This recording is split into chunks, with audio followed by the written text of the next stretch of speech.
Explain the difference between just teaching your kids what the anatomy of sex is versus what you're talking about. So first of all, when your kid's 12 or 13 years old, they already know what sex is. Kids will take their cues of how to feel about something from the way that parents present it. Because I think that that's the best thing that you can do for your kids is to meet them where they're at. God has designed the human parent-child relationship to be for life, and that there is something about the words of a parent that matter to us, whether we're 12 or 22 or 52. This helped my son and I connect on any topic at a level we've never been before.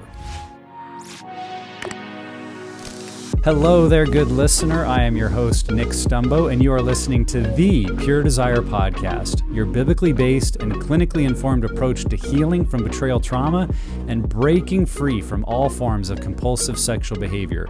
And whether today is your first day of recovery or your 10,000th, it's our hope that this is a safe space for you to hear conversations that maybe you've never heard before. Today is episode 447, and we are continuing in our series this month on talking to your kids about sex.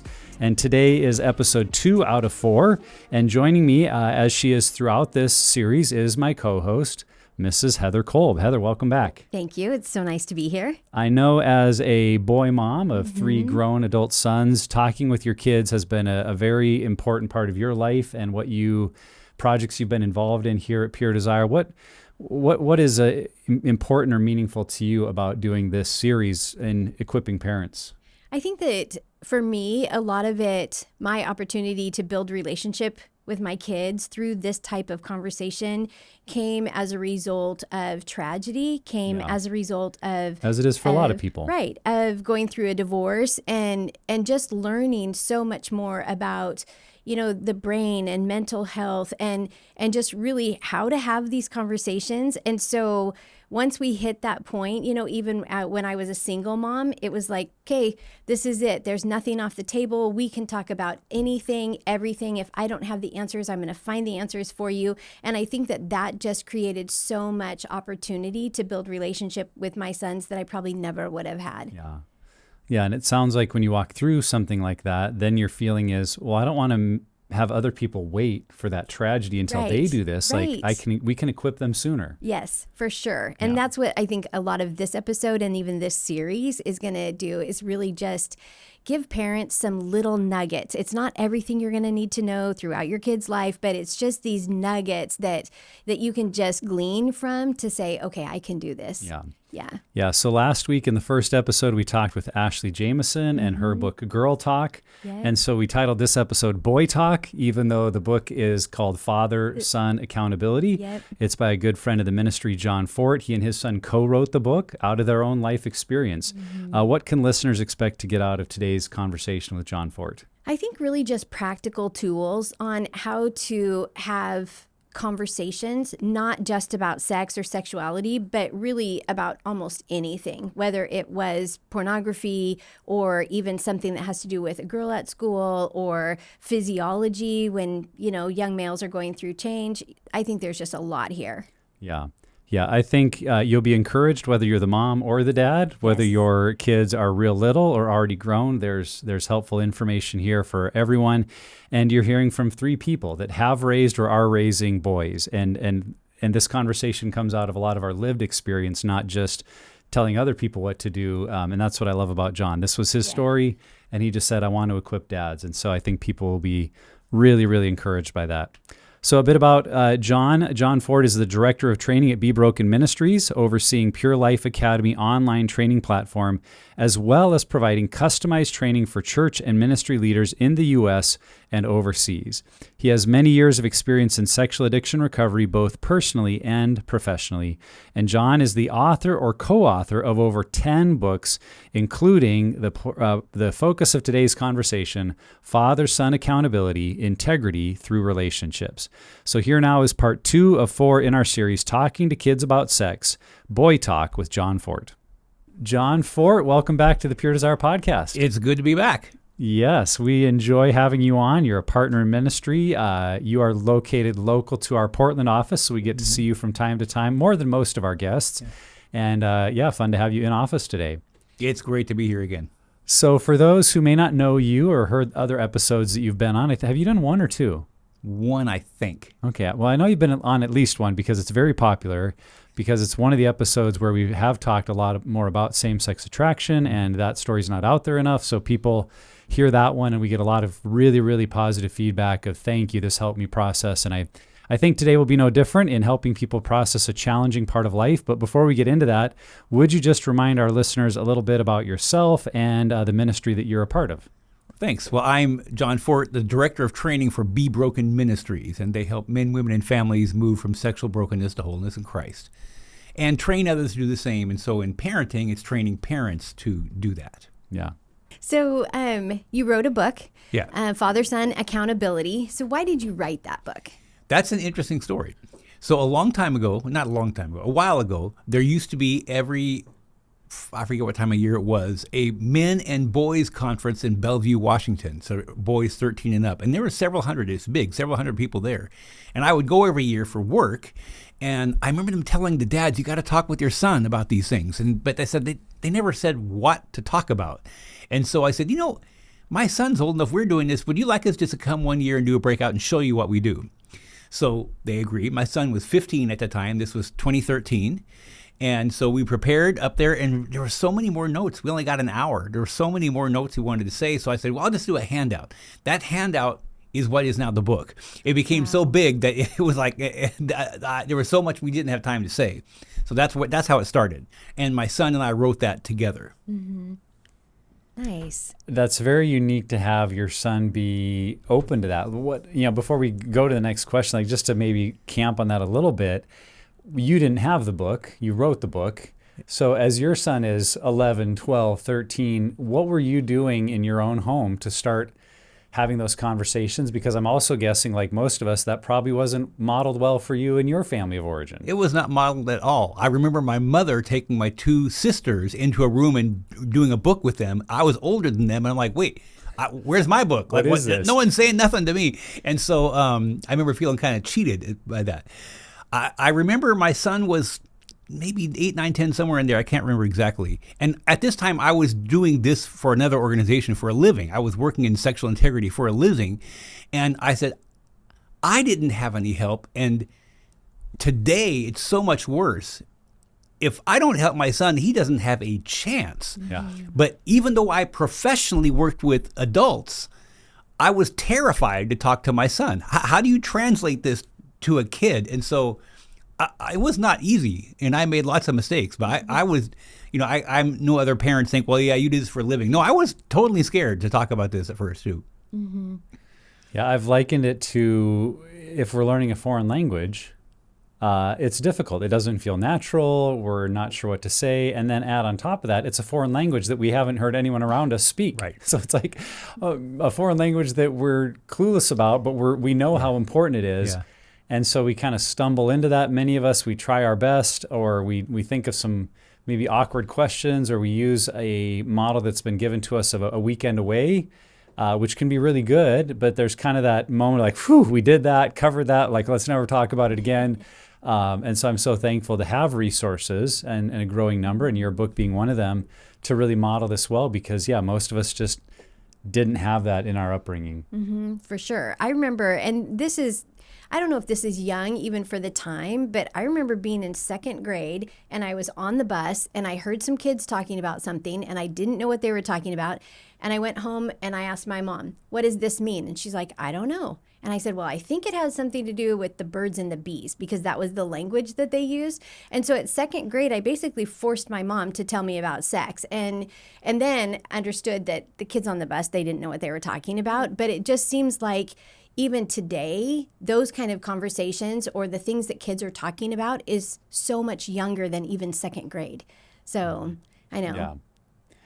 Yeah, so some of this might seem self-obvious, but why is this such a difficult conversation? Why did the vast majority of us grow up in homes where this was, if we all know we're sexual beings, we've all got body parts and hormones and everybody's got them, but almost nobody in their upbringing gets really good direction from moms and dads. Why is that? Why is this so hard to talk about? Well, it's not because of the Bible, because if you look at the Mosaic Law, they list all these very graphic sexual things that you need to know, guidelines around nudity and all kinds of things like that, right?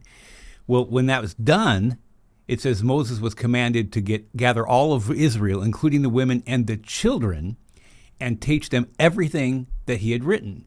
And then Joshua, when he took over, exactly the same thing. And it says, and even the little ones were gathered. And then in, I think, Nehemiah, they said, we read all this law to anyone who was old enough to understand. So it's clear that in Scripture, they talked about this with kids, like probably younger than we do. Yeah. Somewhere. Yeah, well, we're like, oh my gosh, hide the kid. Like, is there any children in the room? Yeah. Cover their ears. Somewhere between the Old Testament and today, something happened that we think that's wrong, but it is not from the Bible. This is the thing I think is interesting. That's culture. That is the church and Christians following culture, not the Bible, and saying you shouldn't talk with your kids about sex. So why do you think it's so hard? Is it just that we haven't seen it? It's awkward. It's shame. Like what reasons do you see that it's so challenging? I just think it's because we're not used to it, and we didn't see it. I don't think my dad saw it. Just like somewhere down the line that you just let people figure it out by themselves. Yeah. And because when I experience working with parents, they very soon get to a point. Oh, this isn't that hard, and then once you get over the fear, it really isn't that bad. Yeah. I think one of the things I saw in growing up is that kids will take their cues of how to feel about something from the way that parents present it. And I noticed as a teenager that the few times it came up in youth group, usually our youth leader would get kind of nervous. They would act differently. The whole vibe of the room felt different. It was like, whoa, this is kind of scary or weird, or what's going to happen. And even to a degree, like 7th grade health class, where you at school learn some of these, anatomy and biological concepts.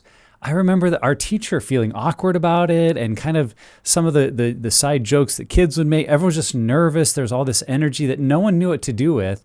And it felt like even when adults in my life brought it up, there was this feeling of like, this is awkward and we don't know how to. So then I felt like, well, this is awkward. I don't know how to talk about it. And that was one of the goals as my wife and I walked through recovery and are bringing up our kids. That was one of the concepts that to us made a lot of sense is, our kids will feel about this the way we teach them to feel about it. And if in a very practical, loving way, we just bring things up, and that sometimes meant practicing. That sometimes meant like talking it out with each other first and thinking through, well, what am I going to say? How would I say it? So that when I went to my kids, I could try to stay like calm and matter of fact. And well, here's what this is, and here's what that means. And to kind of give them that sense of, and when their kids are like, oh, cool. If they don't take on like, oh my gosh, what, like, because no one has taught them to feel that way unless we do. And so I think that is one of the things I've seen, and I think you do really well, as I've heard you present on this topic, is let's just normalize healthy conversation from a biblical foundation of our sexuality and our bodies. And if we can do that in a way that we present it as normalized, that's how our kids will receive it because they see it. And that can start extremely young.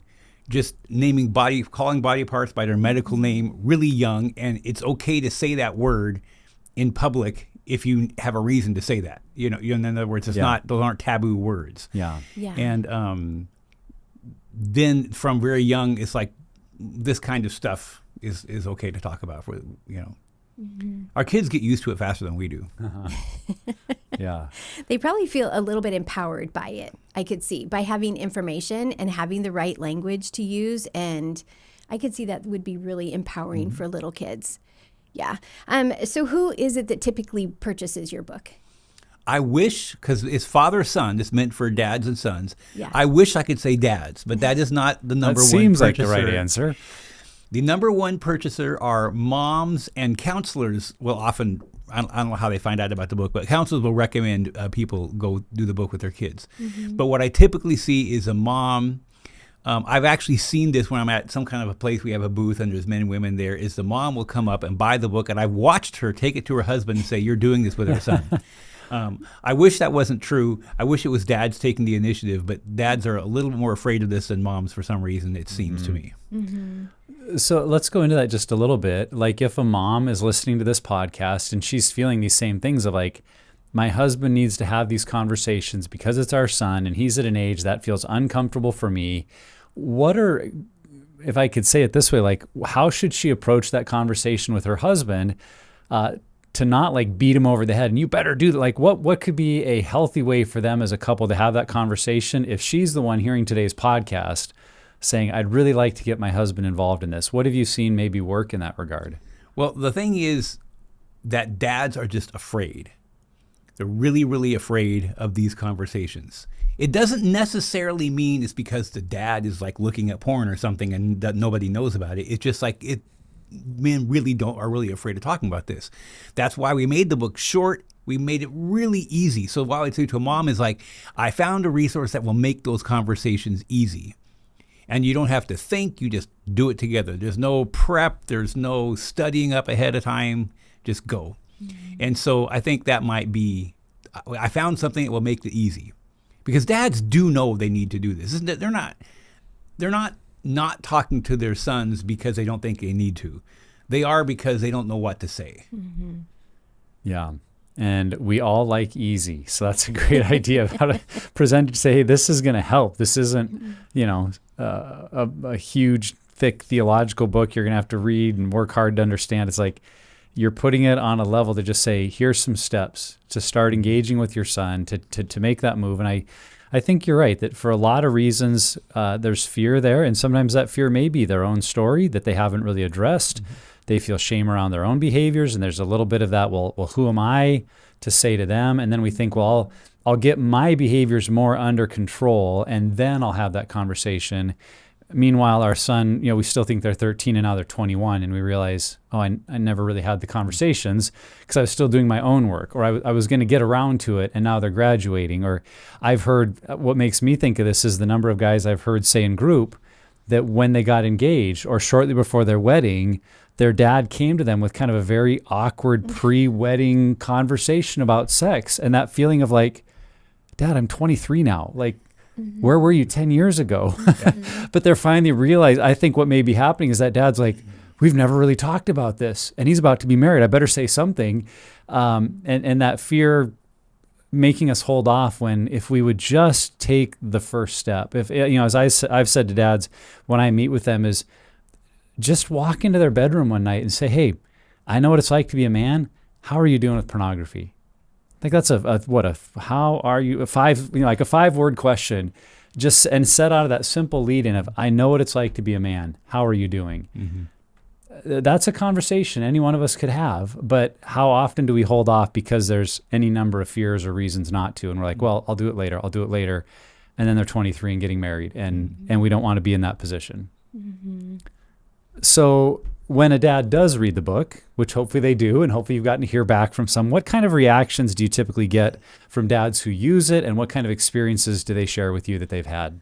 So one story stands out in my mind is early on, there was a dad had a 12-year-old son, and he was like, I don't know if he's old enough and whatever, and this kind of thing.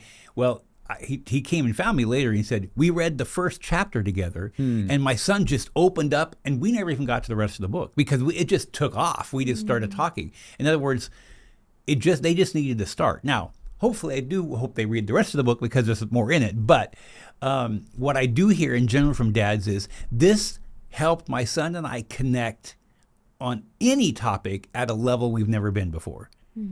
Because it's not just about the topic of sex or sexuality or temptation or all that kind of stuff. It's about talking about personal things, teaching you how to talk about personal things from the heart.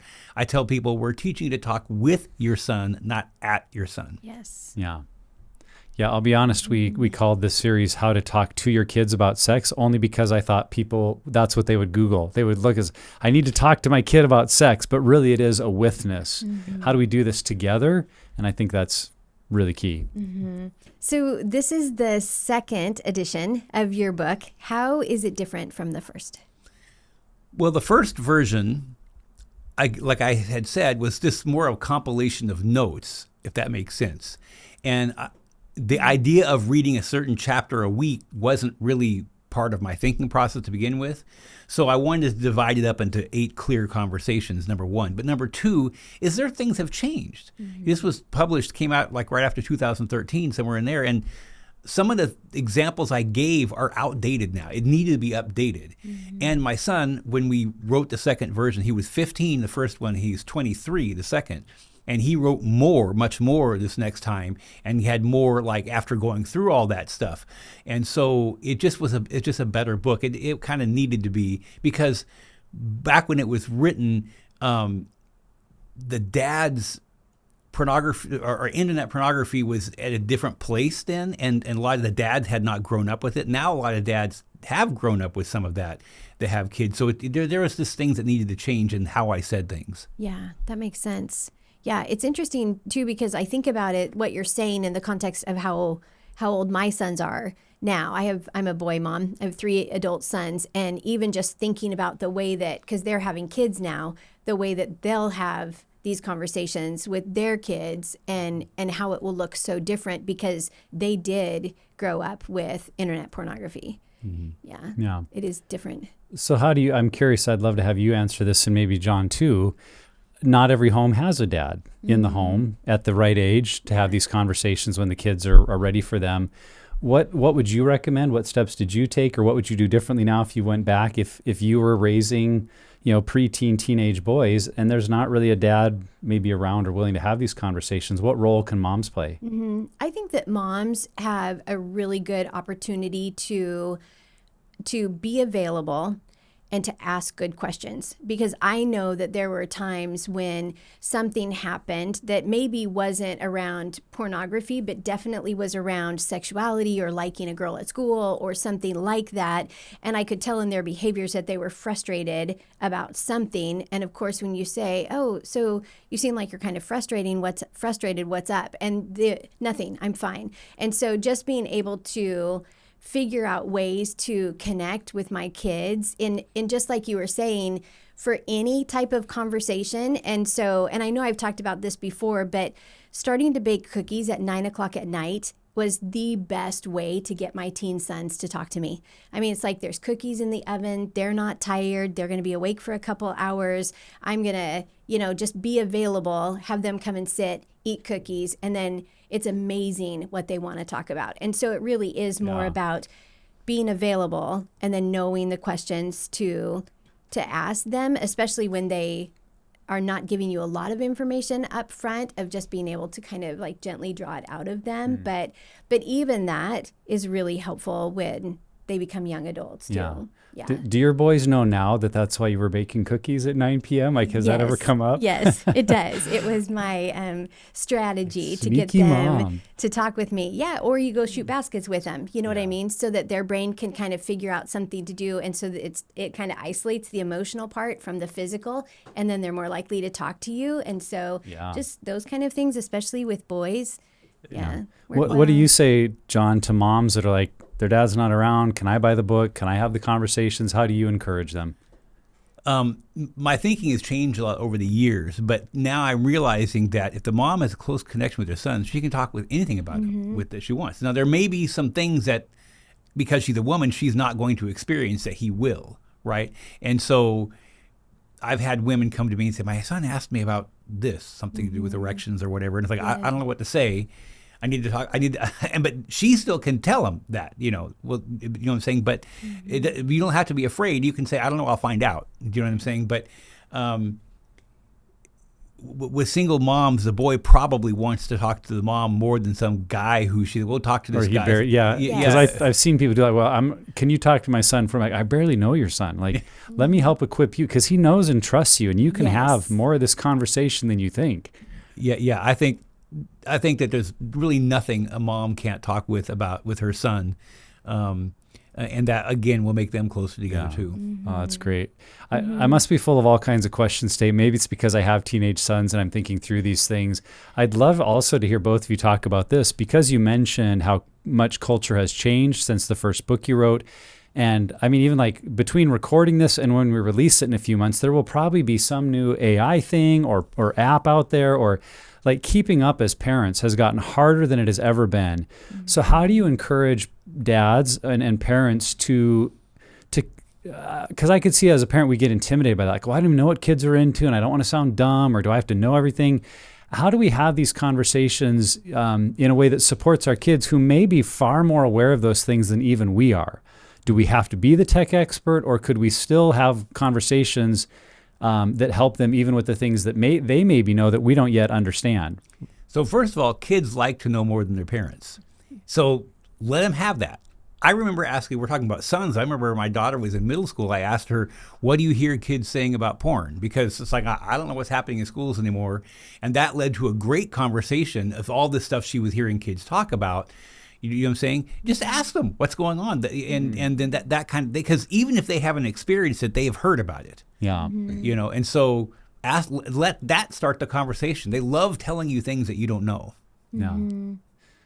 What do you think in that regard? Well, I thought that because I just through research and everything know a lot of what they're showing in pornography these days. And I think that it was important for me as a parent to show my kids, what does love look like? You know, what does it look like? So that then when the opportunity came for them to, you know, decide, well, is that what love looks like? Because a lot of what you see in pornography is not about love. And it's not even about sex. It's about control. And so it's one of those things that if I can model to them and show them and tell them and just help them understand, what does love look like? What was God's design for marriage? You know, why is it that he would like us to wait until we're married to have sex? You know, what's that all about? But it was really being able to have those honest conversations with my kids, be there, be ready, you know what I mean, to have them, because I think that that's the best thing that you can do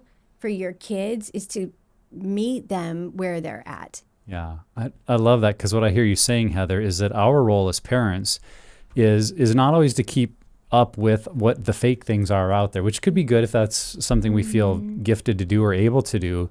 But really our role is to teach and train our kids in what is real. Yes. What is the authentic, you know, and I'm thinking of Philippians 4:8 of what's ever true and noble and right and good. Like, we can speak to that. We can train our kids in that and help them recognize what is artificial or fake, or why, whether it's the next iteration of AI or whatever it can do, if they know what's right and noble and good and true, whatever that next thing is, they'll be able to see the deception of it, the false lure of, you know, pleasure that won't last. If we can help train them to distinguish the fake from the real, then it doesn't matter what other fake thing comes up, because they know what's real. Right. I really like that idea. So John, if a dad is listening right now who has teenagers or maybe preteens, or maybe he's getting nervous because they're 6 or 7. He's like, should I start? Where do I start? But the point being, a dad who's never really had this conversation at any level with his sons, where would you recommend he start? Well, sometimes you think about dads have waited so long that they're older teenager, and they think, is it too late? Because it's true that a lot of things that you would have wanted to talk about, by that time you've kind of missed the boat, and you know, as far as helping them get ready for some things. But I was presenting somewhere, and afterwards an 18-year-old boy came up to me. I don't know if he's a senior in high school or a freshman in college, and said, would it be weird if I bought this and asked my dad to do it with me? And I said, no, he thinks that's great. Good for and then him. we had a guy in our ministry go through a men's intensive, and he bought one of these to do with his 26-year-old son, because he knew his son had a porn problem too. And he said, I want to do this. So it's not too late to start having those conversations. As far as too early, this particular book is aimed at basically kind of around puberty times, because it's doing all the feelings and stuff that are coming up. And so this isn't like how to explain how sex works. Right. You do that much earlier.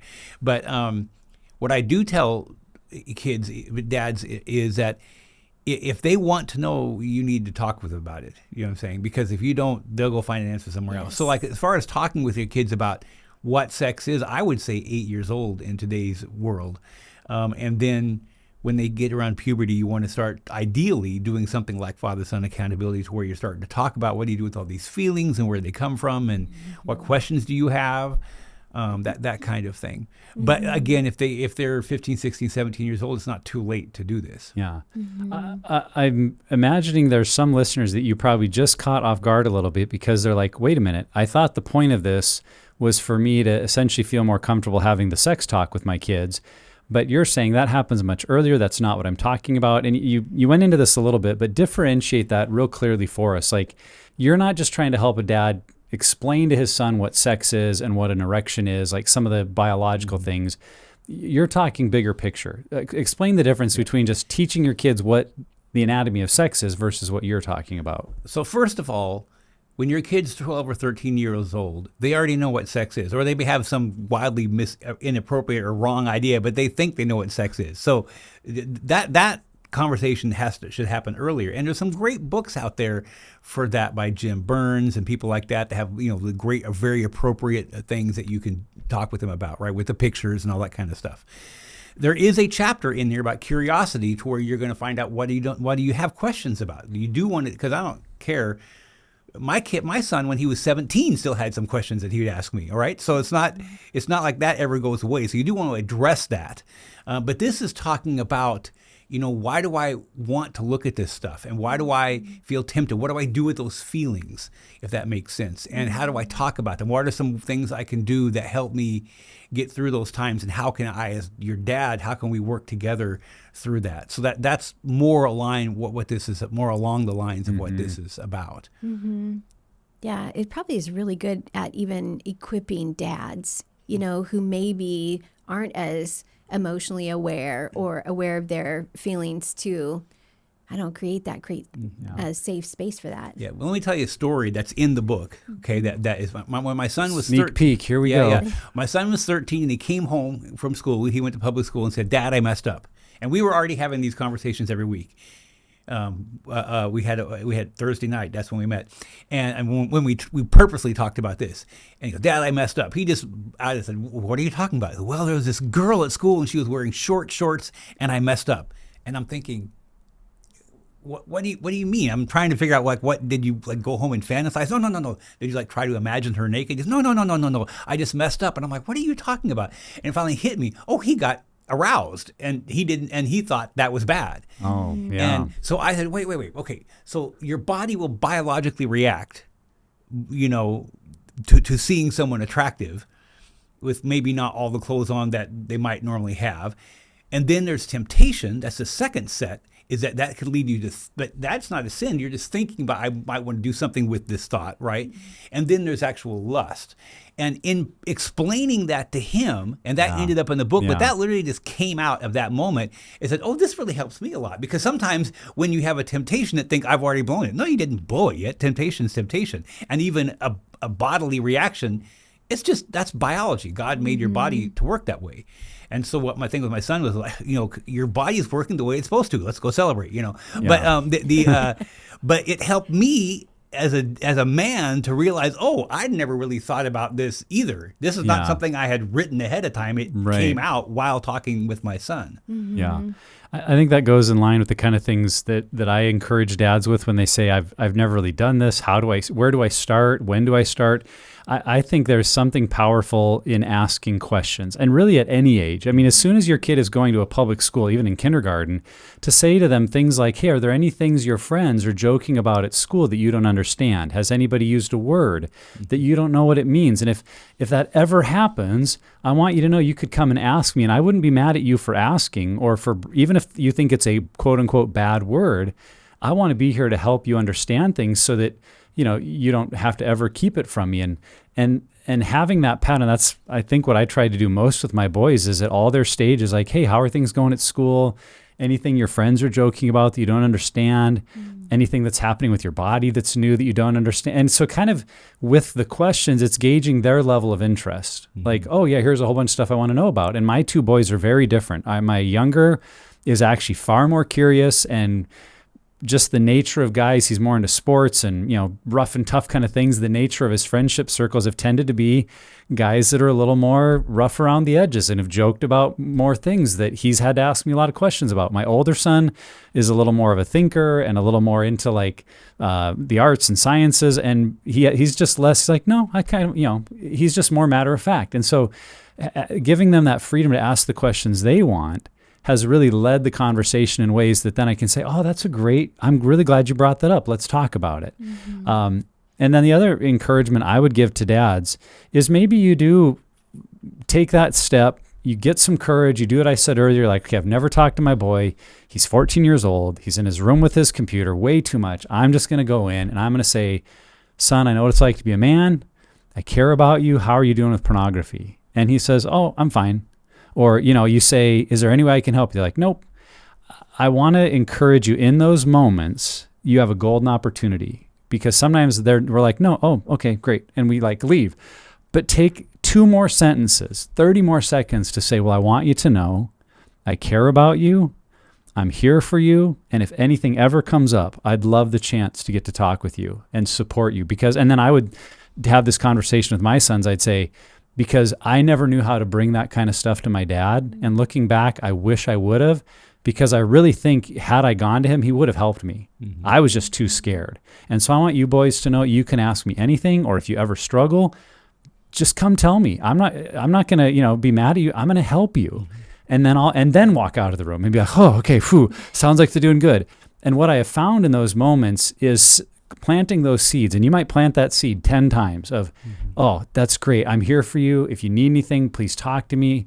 I'd love to support you. You plant the seed, then it's going to be one day, kind of like you were saying, Heather, maybe you're playing basketball, or you're driving to the store, or you're doing something tactile where they don't have to look you in the eye. And so it's a little easier to have that conversation. They're going to say, hey, Dad, and they're going to go into something or bring up something or ask a question.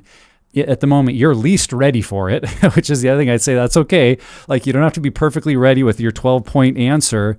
They're going to ask you out of the blue, but it's because you plant those seeds. It's because you keep saying to them, hey, I'm here for you. And if you ever want to talk, I would love to be a part of supporting you in this.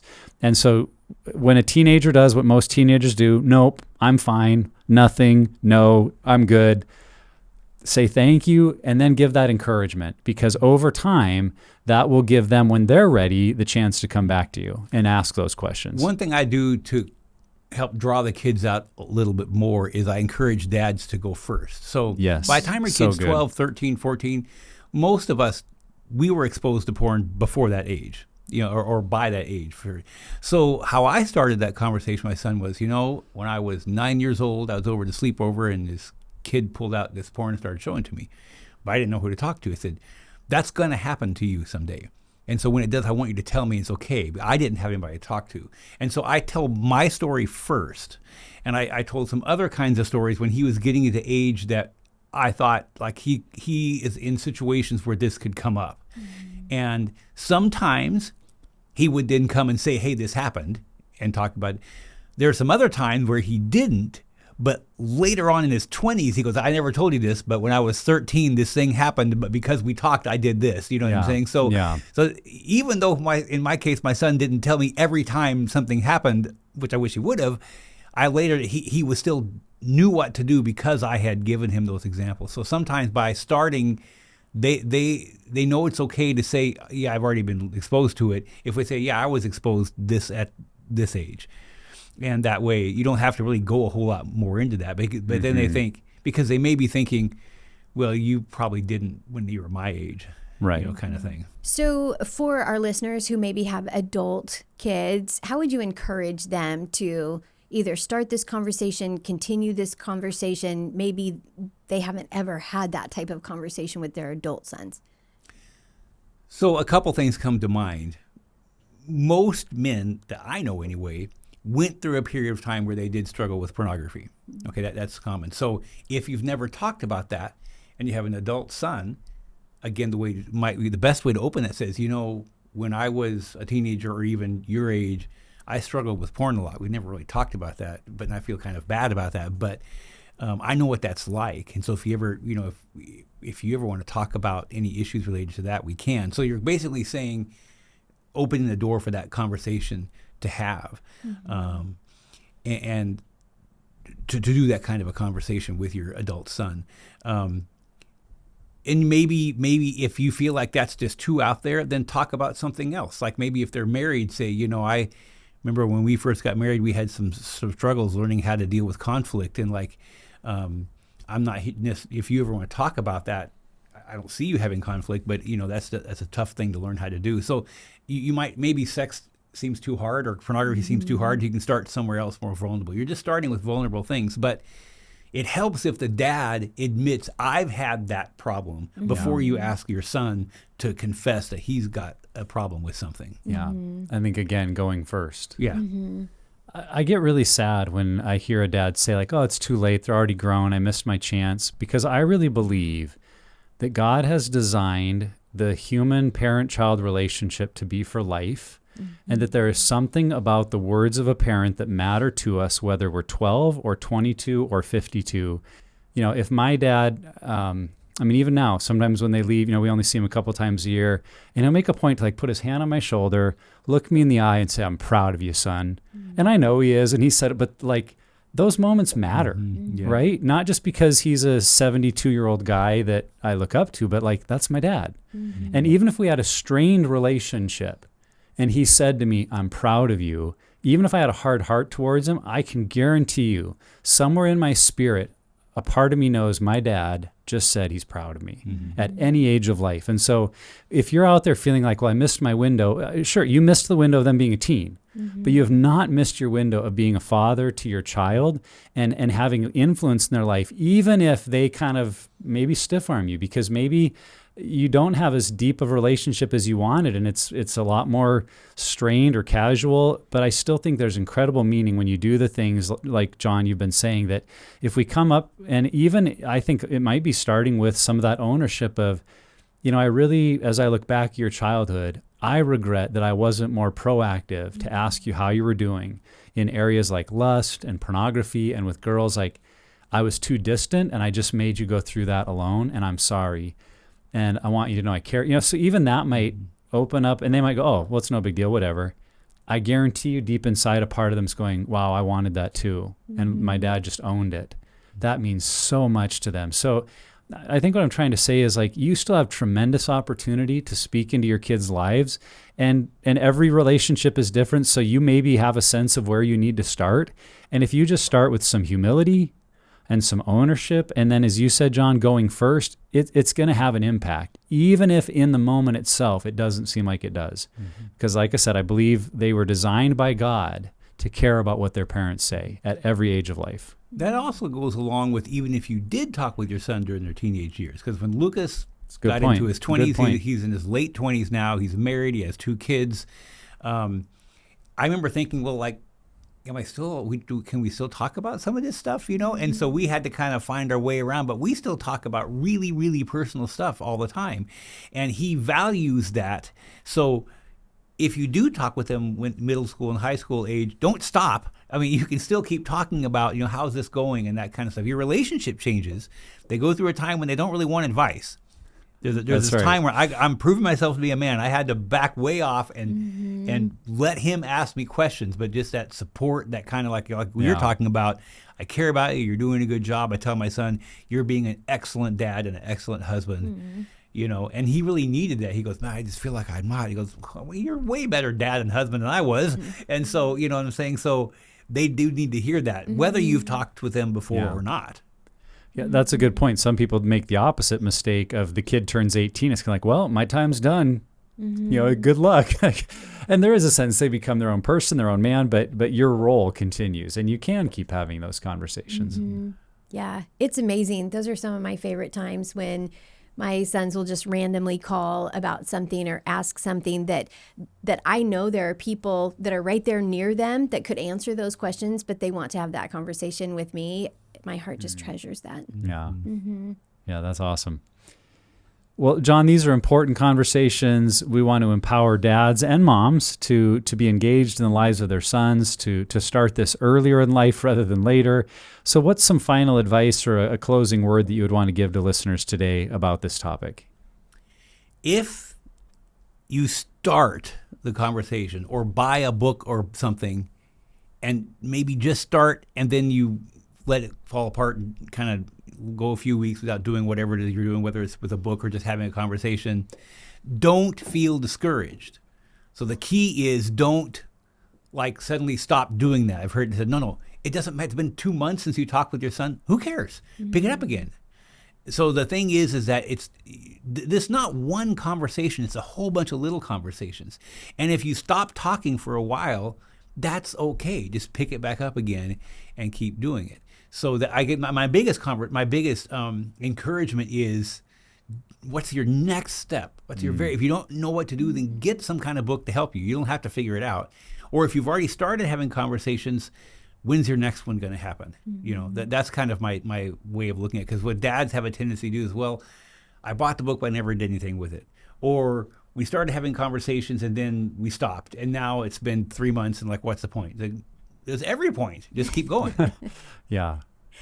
I love that. Yeah, I am usually the same way as far as thinking of, you know, just choose one thing. Choose one thing that you've been wanting to do, but you haven't been doing, and just do it. Because I think especially with your kids, like you were saying, is that parent-child relationship is important at every age. And so just do something. Do one thing. In one of your answers, John, I wrote down 2 words because you said every week we were checking in. And it made me think of a conversation with one of my sons a little while back where I was kind of saying like, hey, you know, what would help you, or what could I do to, you know, be a better dad in this area? And my son said, well, I wish we talked about it more. And in the moment, I was the little piece of me was a bit offended because like, we talk about it a lot. Like, but then I realized it had been probably a month, and once a month was probably about my average. And when you're not used to this kind of conversation, it wasn't modeled well for you, and when it's a foreign language, that can seem like a lot. But to him, I mean, this is his life, the teenage brain, the way it's growing and how quickly things come at it. Like, to him, it was like, we hardly are ever talking.